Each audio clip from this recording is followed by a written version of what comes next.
Hi welcome back to my YouTube channel. ഇന്നൊരു കുഞ്ഞു video ആണ്. ഇന്ന് പൊതിച്ചോറ് കഴിക്കണമെന്നൊരു ആഗ്രഹം. അപ്പം ഞാൻ പൊതിച്ചോറ് ചെയ്യണത് ഒരു വീഡിയോ ആണ്. പൊതിച്ചോറ് എല്ലാവർക്കും ഇഷ്ടമാണെന്ന് അറിയാം. അപ്പം നമുക്ക് വീഡിയോയിലേക്ക് പോവാം. ആദ്യം തന്നെ എനിക്കുള്ള ചോറ് തയ്യാറാക്കുന്നുണ്ട്. അതിന് ചുവന്നുള്ളിയും വെളുത്തുള്ളിയും കുറച്ച് പുളിയും കറിവേപ്പിലയും ഒന്ന് ചതച്ചെടുക്കുന്നുണ്ട്. അത് കുറച്ച് വെളിച്ചെണ്ണ ചട്ടിയിൽ ഒഴിച്ച് ചൂടാക്കി അതിലേക്ക് ഇട്ടൊന്ന് വഴറ്റിയെടുക്കാം. ഒരുപാട് വിഭവങ്ങളൊന്നും ഇല്ല ഉള്ളത് കൊണ്ട് ഞാനൊരു ചോറ് കിട്ടണമെന്നുള്ളൂ. പൊതിച്ചോറ് ഇഷ്ടമില്ലാത്ത ആരും ഉണ്ടാവില്ല. കുറേ നാളെ എനിക്കൊരു ആഗ്രഹം കഴിക്കണമെന്ന്. അപ്പം എന്തായാലും ഇന്നത് ഒന്ന് ചെയ്യാമെന്ന് വിചാരിച്ചു. ഈ ഉള്ളിയൊക്കെ ഒന്ന് വാടി വരുമ്പോൾ അതിലേക്ക് ചതച്ച മുളക് ചേർത്ത് കൊടുക്കാം.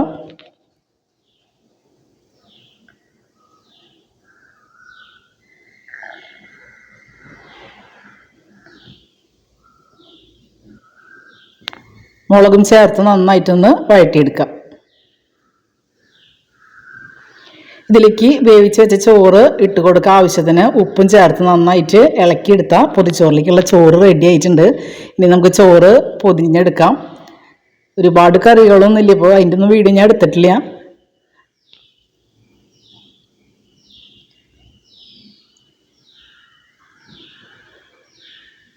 പൊതിച്ചോറ് ഇഷ്ടമുള്ളൊരു വീഡിയോ കാണുമ്പോൾ ഒന്ന് ലൈക്ക് ചെയ്യുക, കമൻറ്റ് ഒന്ന് അറിയിക്കുക. നിങ്ങൾക്ക് പൊതിച്ചോറ് ഇഷ്ടമുണ്ടെങ്കിൽ ഒന്ന് കമൻറ്റ് ചെയ്യുക.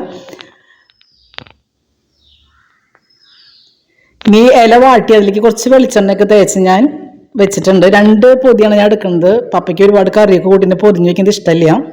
മുട്ട പൊരിച്ചതുണ്ട്, ബീഫ് വറുത്തതുണ്ട്, അതുപോലെ ഉണക്കമീൻ ചമ്മന്തിയും ബീറ്റ്റൂട്ട് തോരനും മീൻ വറുത്തതും തലേദിവസത്തെ പോർക്കും കായും വെച്ചതൊക്കെ ഉണ്ട്. അതൊക്കെ വെച്ചിട്ടാണ് പൊതി കിട്ടണത്. ആദ്യം തന്നെ അതിലേക്ക് ചോറ് ചേർത്ത് കൊടുത്ത് കറികളൊക്കെ നമുക്ക് വെച്ച് കൊടുക്കാം.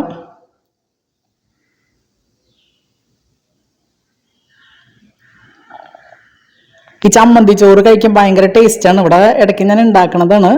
അപ്പോൾ ഇതിൽ പൊതിച്ചോറിലേക്ക് ഞാൻ അങ്ങനെ ചെയ്തത്. ബീഫ് വറുത്ത് വെച്ച് കൊടുത്തു, ബീറ്റ്റൂട്ട് തോരനും ചമ്മന്തിയും മുട്ട പൊരിച്ചതും പോർക്കും കായും വെച്ചതും മീൻ വറുത്തും വെച്ച് അതിലൊന്ന് പൊതിഞ്ഞെടുക്കാം. ഇത് കുറച്ച് നേരത്തെ ഞാൻ പൊതിഞ്ഞ് വയ്ക്കും.